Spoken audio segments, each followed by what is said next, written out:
čudo je pesma Sine moj.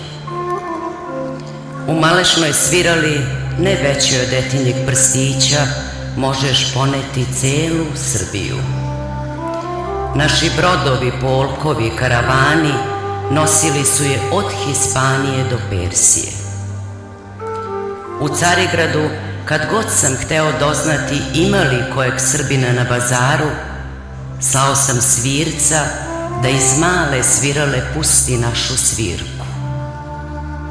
I gle, čuda, ona je privlačila svakog Srbina koji se tu u tuđini zadesio. Prepoznali su svoju pesmu u vašarskoj vrevi i prilazili joj kao omađijani. Pesma je bestelesna kao i duša čovekova. U pesmi duša narodna obitava.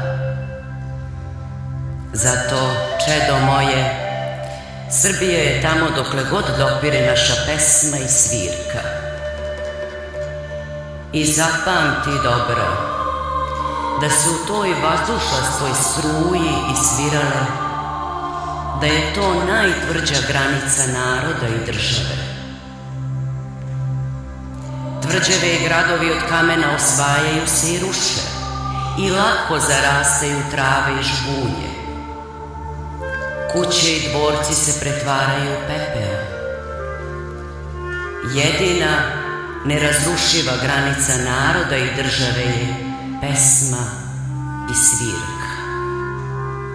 Čuješ je, a ne vidiš je. Postoji, a nevidljiva je. Neopipljiva je kao duše.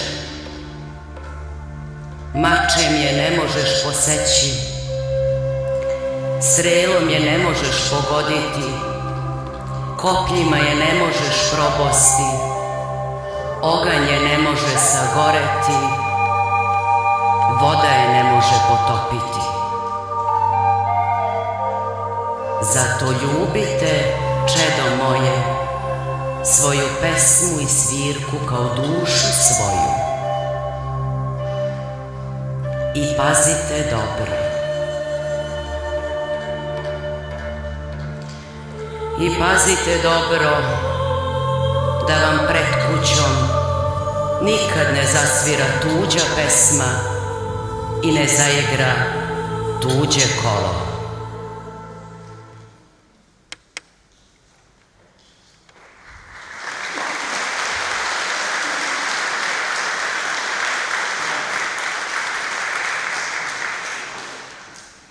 Vaše ekscelencije, dame i gospodo, draga braće i sestre, dobroveče i dobrodošli na koncert sa kojim idemo u susret Vidovdanu, mi koji dolazimo sa prostora stare Srbije, sa naše svete zemlje Kosova i Metohije.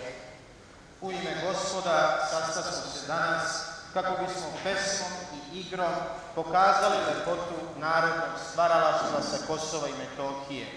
I zato neka nam današnji dan donese ljubav, blagodat i sreću. A glas i zvuk tradicije i predanskih dubina preneće nam oni koji su zaslužni za naše večerašnje okupljanje. To su članovi Kulturno-umetničkog društva Kopaonik iz Leposavića, koji će nam svojom igrom i pesmom na najbolji način dočarati lepotu tradicije i kulture srpskog naroda. Zato krenimo zajedno na putovanje svetih otaca, svetih kraljeva i prinčeva, mirisnim tragom božura i tamjana, gorčine i ponosa, našeg Kosova i naše Metohije. Osvežimo sećanje na naše kulturne i duhovne vrednosti i uživajmo zajedno u ostatku večeri. Enjoying the rest of the evening in spirituality, culture and tradition of Serbian people.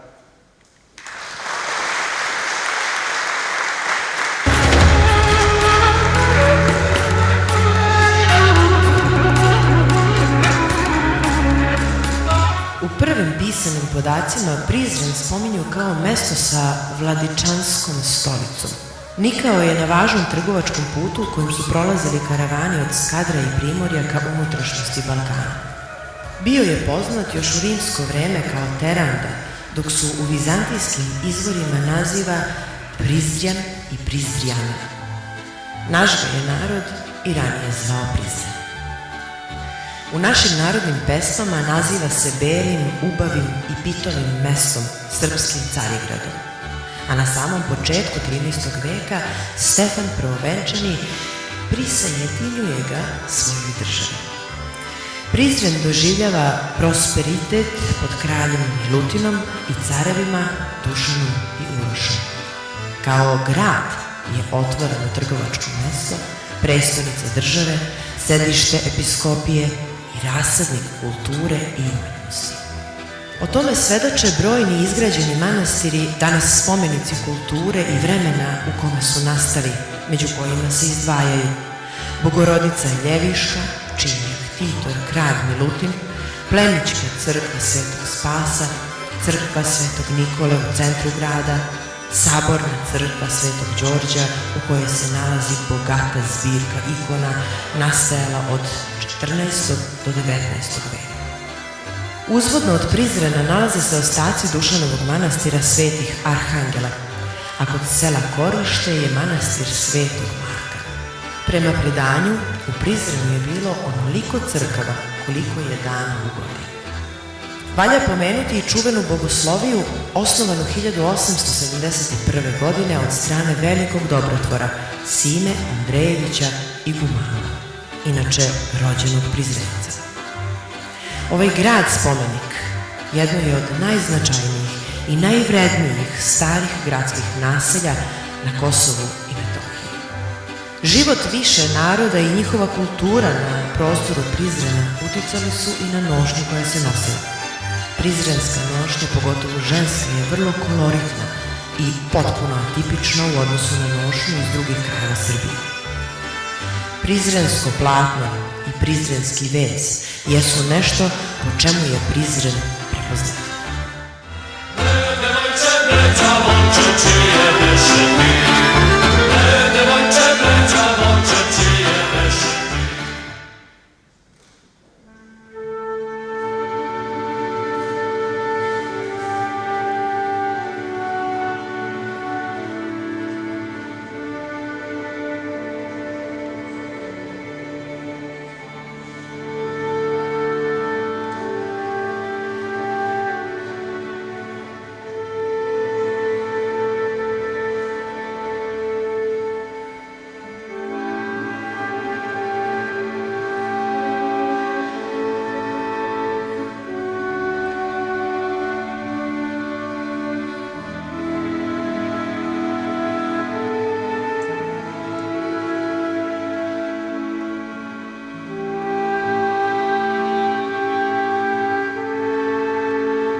Ja znam ko sam. Po zvonu što sa zadužbina Nemanjićkih peva, po jasnosti njihova glasa, po tome što me od Studenice do Mileševa pradedovi gledaju sa ikonostasa i što svaki u ruci drži hram. Ja imam svetitelja oca i deda, imam svetitelja za kuma i na nebesima sve suhoj planini od gromada preko Sitnice do Rasa i Huma.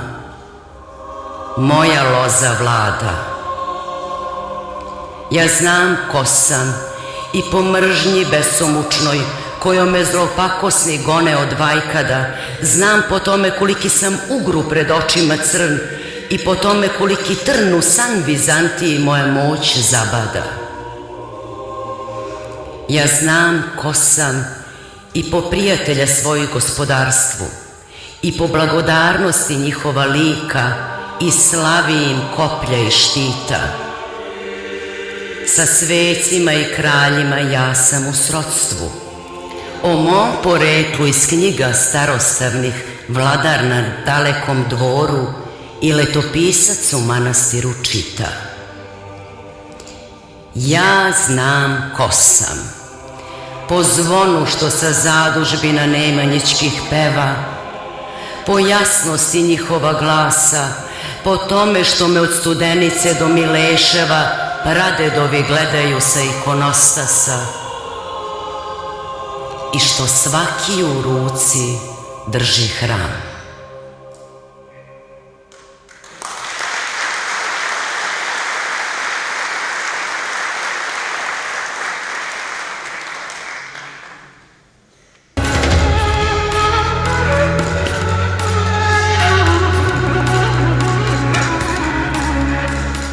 Kosovska kotlina je vrlo značajna predeona celina.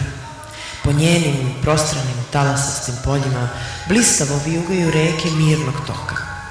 Ovaj predeo je uokviren visokim planinama, Šar planinom i Prokletijama, čiji grebeni oštrih vrhova podsjećaju na Alpe. Na ivici Kosovske kotline uzdiže se Šar planina, koja se tako često veliča u srpskim narodnim pesmama. Po narodnom predanju u njoj spava kraljević Marko, koji će se probuditi kada vaskrsne srpsko carstvo. Svaki meštanin ove oblasti zna za te ostatke stare srpske države i narodno predanje. U sastav srpske srednjovekovne države Sirinićka župa je ušla početkom 13. veka u vreme Stefana Prvovenčanog. Prvi, najstariji dosad otkriveni spomen Sirinićke župe nalazi se na jednom jevanđelju iz 13. veka, pisanog na pergamentu, koje se danas čuva u Nacionalnoj biblioteci u Parizu. Drugi spomen Sirinića potiče iz 1331. godine, a radi se o povelji kralja Stefana Dušana, izdatoj u pirgu manastira Hilandara, iz koje se vidi da je Sirinićka župa i ranije bila metoh manastira Hilandara. Otomanski popisi iz 16. veka pokazuju da u župi u to vreme nema albanskih naselja, već da su sva isključivo srpska. Šarska župa Sirinić se prostire između Prizrena i Kosova. U ovoj župi su se sačuvali običaji srpskog naroda i narodne nošnje. Među najlepšim delovima Sirinićke nošnje je svakako prevez sa kapom. Prevez se spušta sa glave iz leđa do blizu pojasa. Najčešći motiv koji se ponavlja u raznim varijantama zove se bistri krst i nalik je vezu na starim svešteničkim odeždama.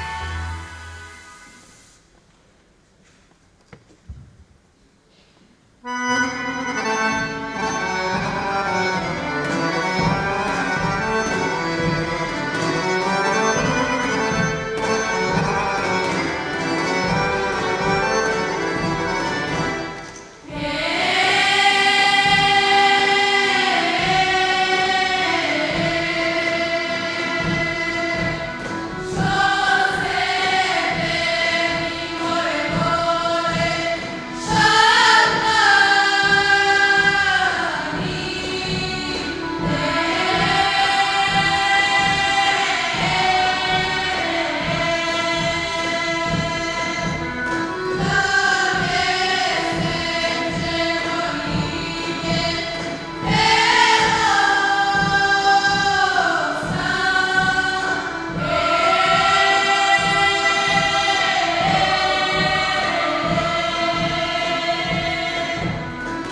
Ova kotlina leži u istočnom delu Kosova, između planina Skopske Crne Gore sa južne i Žegovca i drugih manjih uzvišenja sa severne strane.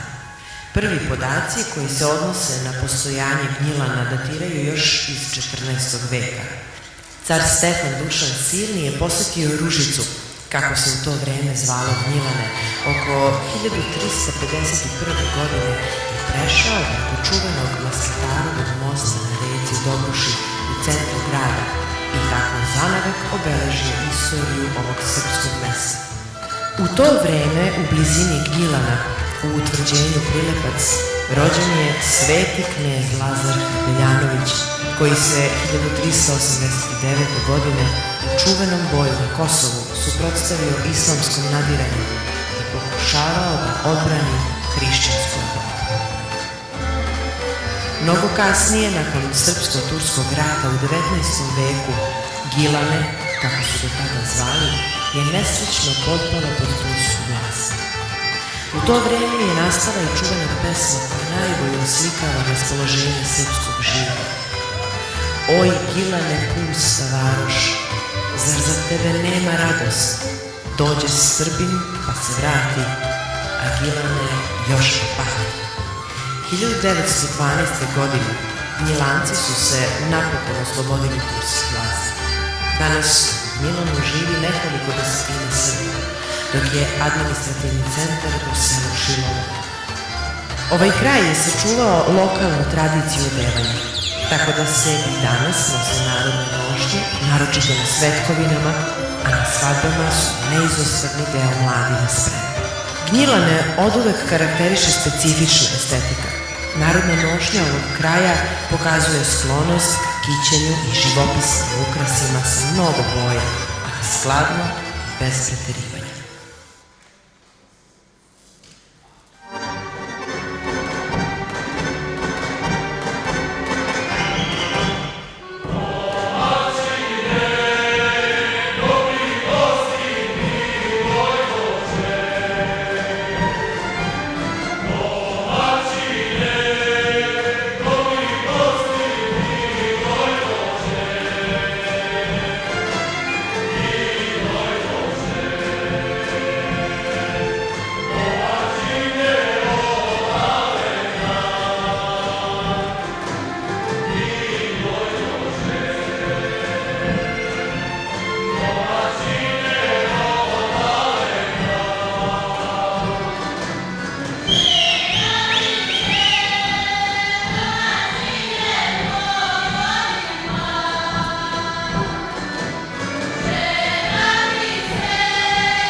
Gornje Nerodilje ili Porodilje, gde su Srbi vekovima trajali, ostalo je pusto. Zatraše dušmani sve koji su slavu slavili, sve koji su se krstom krstili. A ovde, na oko 5 km od Uroševca, stvarana je srpska istorija koja svedoči da je baš u Nerodilju sveti kralj Milutin napisao Gračaničku povelju, a tu je nastala i Dečanska Hristoljublja. Pored Nerodinke, kralj Milutin je stolovao, a tu se i pokojio. Poslednje dane svog života ispod šare proveo i poslednji Nemanjić, car Uroš. Srednjovekovne crkve Svetog Stefana i Svetog Nikole, crkva Svetih Arhanđela, manastir posvećen Svetom Urošu, sve srušeno u temelja. I crkva Uspenja Presvete Bogorodice, koju je podigla carica Jelena nad grobom svog sina, potonula u Nerodimsku zemlju. U porti manastira Svetih Arhanđela, čije se zidine tek naziru, sve do skora miris je širio stoletni bor, koji je po narodnom predanju ljudi ovog kraja zasadio veliki car Dušan. U sedištu Nerodimske župe i poslednjoj prestonici Nemanjića nema ko da dođe po grančicu bora za porodičnu sreću. Nema ni bora, tek po koji izdanak, kao feniks izrasta iz pepela, čekajući povratak ishodištu i da se Nerodimskom župom ponovo zaori srpska pesma i zaigra srpsko kolo.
Peć, slavno sedište Srpske patrijaršije, naš Kijev, prvi put se pominje oko 1202. godine, a 1220. kao selo u župi Hvosno.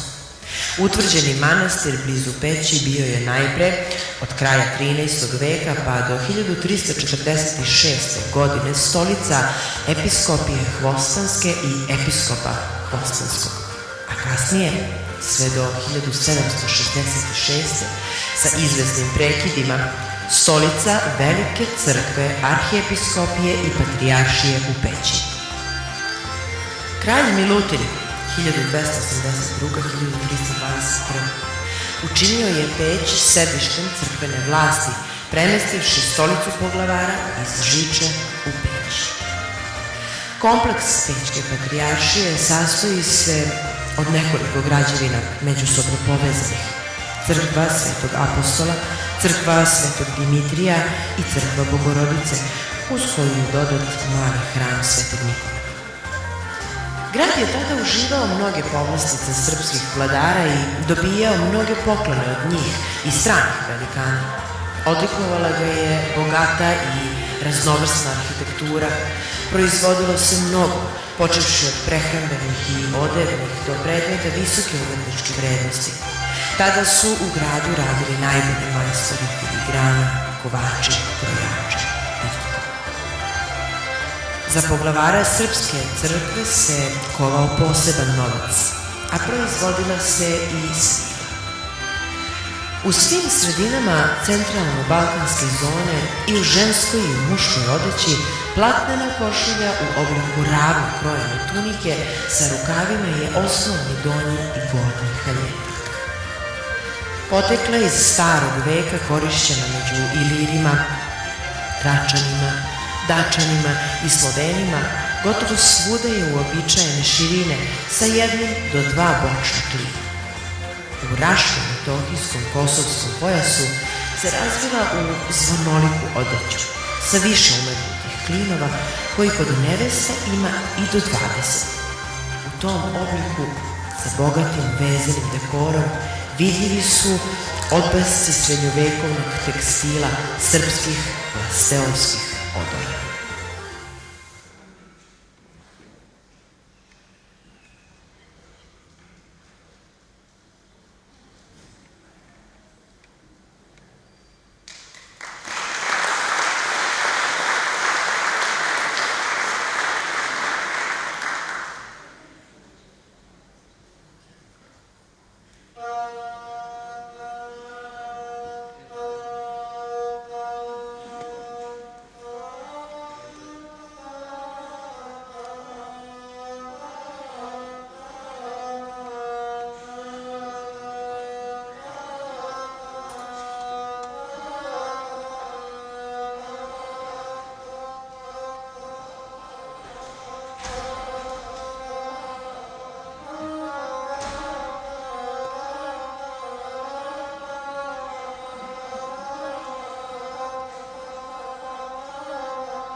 Kosovo Polje nije samo to što ime kaže, već je ono pravi mali grad, odnosno predgrađe Prištine, odakle se vozom odlazi na sve 4 strane ove najstarije srpske pokrajine. Kosovo Polje u istorijsko-geografskom smislu ima mnogo veće i šire značenje, jer je to prostrana ravnica u središnjem delu Kosovske kotline, istočno od reke Sitnice i južno od rečice Lab, gde se odvijala istorijska kosovska bitka.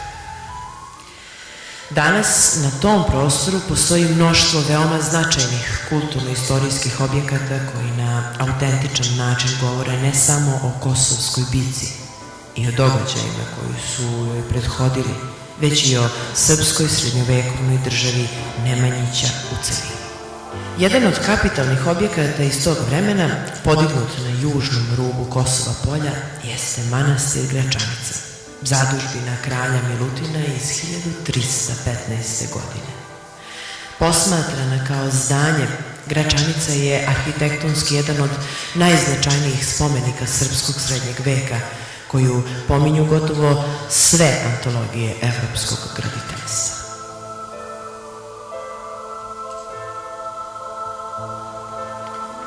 Polje kao svako, dlan i pozelenila, mlad mesec kosi pšenicu selicu, 2 ukrštena sunčeva zraka slažu je u krstine. Kos naglas čita tajna slova rasuta po polju.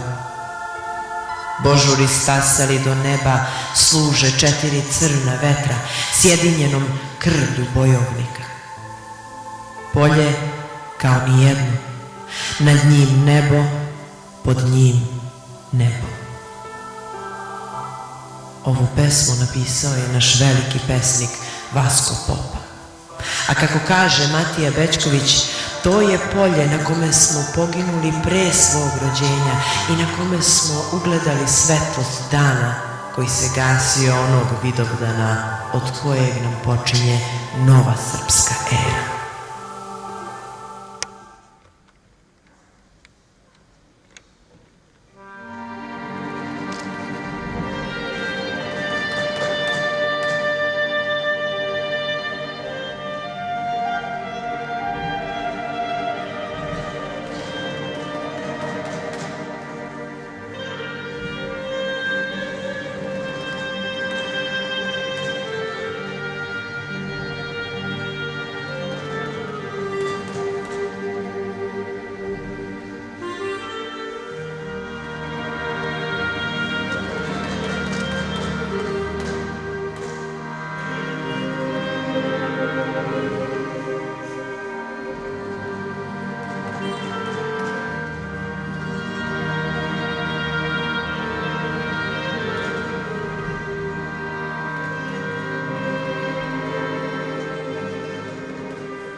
proslov je sreće i nesreće.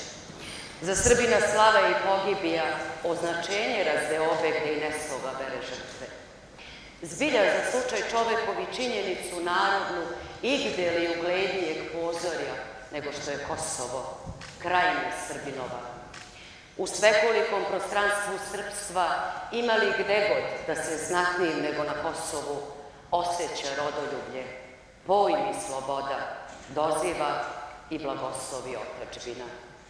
Kosovo je sudnja viso srpstva, od davnine rub do neba i poprište svud predelom. Tamo, kroz dozivanja srpska, dodiruju se zemlja i nebo. Zemlja izdigla se žrtvom, a nebo spustilo krunom. Što je zemaljsko, nebesnim se odenulo, meri nepodložno, a pesmi nadležno. Baš tako, Milena, mi smo večeras s pesmom i igrom obgrlili i Kosovo i Metohiju, a sve to zahvaljujući ovim mladim ljudima. Bila je ovo šetnja.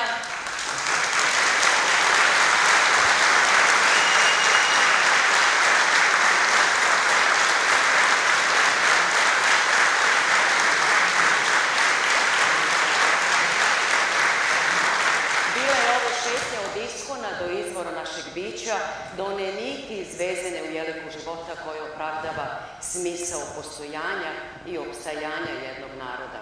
I da nije te niti, gde bismo bili. Svaka je boja narodnog kolorita jedno zaveštanje. Svaka je igra refleksivna šetnja koju krasi dubina pogleda. Svi ostaše gospo na Kosovu, kazao je sluga Milutin carici Milici. Na Kosovu smo se rodili pre svog rođenja. Metohija ima tajnu imenu, a ona je smisao ljubavi, vere i nade. I zato, s nadom da se do godine u još većem broju okupimo na Kosovu i Metohiji, završavamo ovo večer pesmom kako smo i počeli. Pre pesme želim da iskoristim priliku i da sve goste pozovem na koktel uz kosovsko-metohijske proizvode u galeriji Kolarčeve zadužbine. Hvala vam na pažnji. Hvala vam na pažnji.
gospođa, mislim da vama maša. Da, treba da hvata neki izgled. Ti se svete gde si kad